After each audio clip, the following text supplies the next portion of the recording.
It's just another sad love song, wrecking the narcissist's brain, driving him crazy,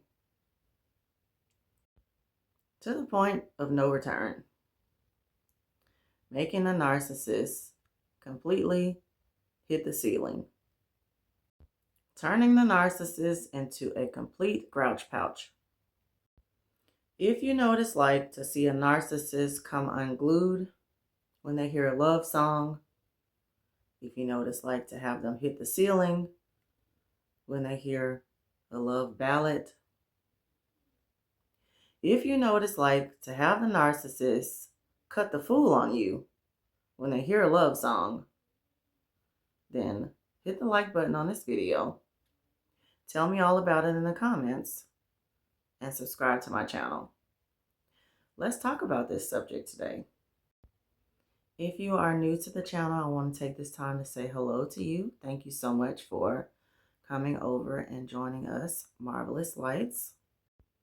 If you have not yet subscribed, I want to take this opportunity to ask you to be my neighbor.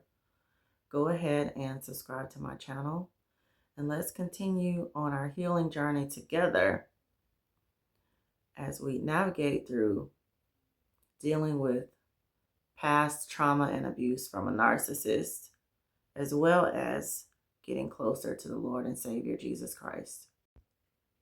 I have plenty of memories of riding in the car with a narcissist on my way to a date with him, on my way to either dinner or maybe a concert, something that was supposed to be romantic, something that was supposed to be quality time. You turn on the radio station and it's always going to be, pretty much something that's local to where you live. And 9 times out of 10, there will be some type of love song on the radio. Most of the time, it would be some type of R&B love song on the radio, whether it was new school or old school. Either way, the narcissist was going to be very bah humbug about the tune playing on the radio. The narcissist had a pretty specific disdain for love songs. He didn't like to hear them.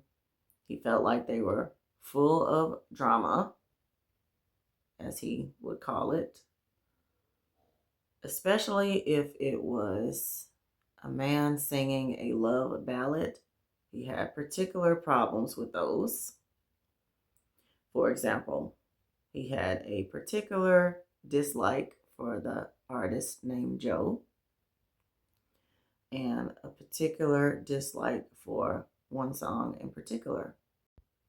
Tell me what kind of man would treat his woman so cold, treat her like she's nothing when she's worth more than gold.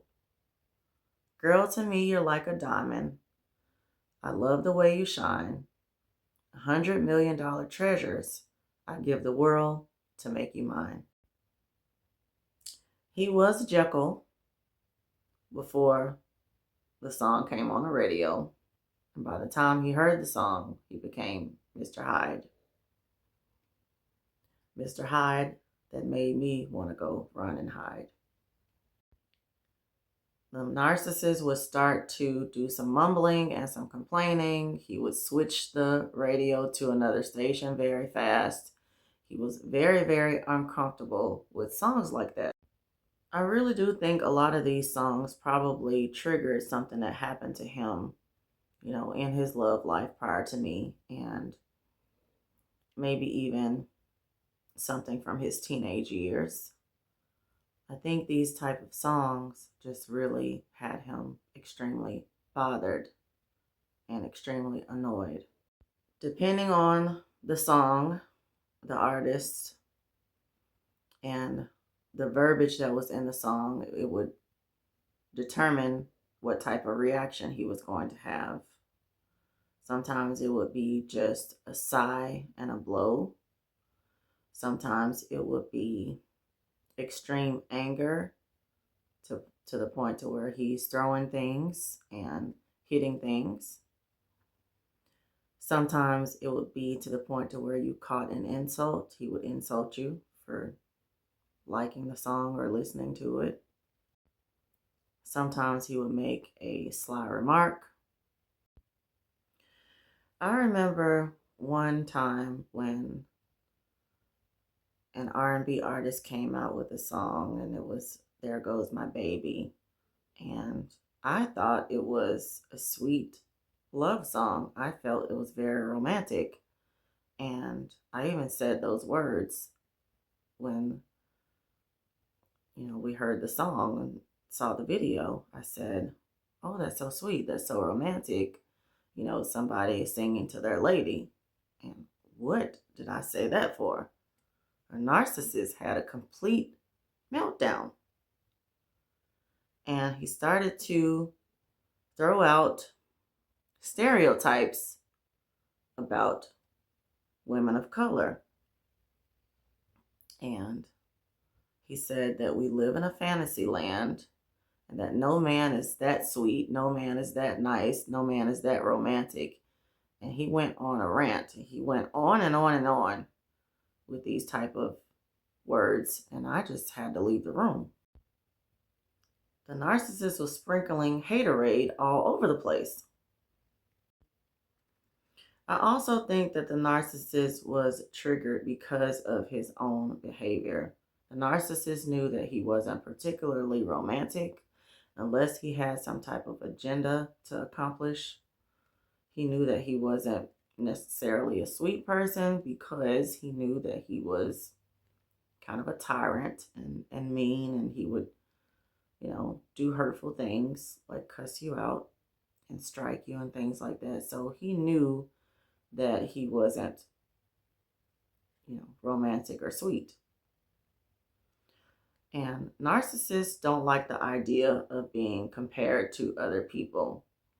Now, I didn't compare him to any of the artists on the radio, but the narcissist felt within himself that he was being compared to those particular artists. It wasn't just male artists that triggered the narcissist. Female artists that had love songs as well would also trigger the narcissist. One song in particular that he did not like for me to listen to or play, or he didn't like it to be heard, was this song called Unappreciated by this group named Cherish. I'm feeling really unappreciated. You're taking my love for granted, baby. And I don't know how much more I can take from you. You don't do the things you used to do. You don't even say I love you too. And lately, I'm feeling unappreciated. Now, that song was very true to life for me. I definitely felt that way. I definitely felt neglected and ignored by my own spouse. And I think that he knew that. And I think that he didn't want me to listen to those type of songs because narcissists want to keep you under their thumb. They don't want you to have the idea in your head that you can escape and get away from them. And so they like to be in total control. And if they find that you're listening to certain love songs with messages and things like that, they feel like that is going to be a one-up on them. And then they're going to lose control, and then you're going to think about walking out of the door. I think that some love songs just spoke to the narcissist's deep-rooted insecurities. And you never really know what is going to trigger a narcissist. A memory that they have from their past, something that happened to them in their past, another relationship, another woman. You just never know what type of things can trigger the narcissist when it comes to stuff like that. The narcissist did use music and love songs also to manipulate people. When I first met the narcissist and he got wind that I liked music, he would use certain sentimental songs to just kind of have me swoon over him. Those things made me feel like he was such a romantic person. He would play music for me. He would even play love songs for me. But all of a sudden, when we got into the thicket of the relationship, got married and it got serious, all of a sudden, certain love songs were repulsive to him. And then after the divorce, the narcissist would purposely send me love songs to my cell phone. So he would find the lyrics of a song, a love song on YouTube, and then he would send the link with me or share the song with me. And so this is just part of the games that narcissists play. You know, music is okay when it serves them. And when it doesn't serve them, it's not okay. A love song is very appropriate for them when they're trying to manipulate you. But if you try to just enjoy yourself or relax to listen to a love song, then it's a huge problem. So with the narcissist and listening to certain songs, especially love songs, I learned to pick my battles. I did not fight with him. I did not want to ruffle feathers with him. I did not want to cause a situation where he became increasingly angry or increasingly violent. So I would just put out the fires. If he didn't want to listen to the song or if he turned it off, I would just keep quiet. I wouldn't say much and didn't want to wake the sleeping giant, if you will. I didn't like to argue with the narcissist, and so I did pretty much whatever I could to keep the peace, including not listening to certain songs if it had to come to that. Philippians 2 and 14. Do all things without complaining and disputing, that you may become blameless and harmless children of God, without fault, in the midst of a crooked and perverse generation, among whom you shine as lights in the world. And that is very true and very befitting. The narcissist could not listen to music that should have been bringing us closer together as a couple. He couldn't listen to that type of music without murmuring and complaining. And I believe the light disturbs the darkness.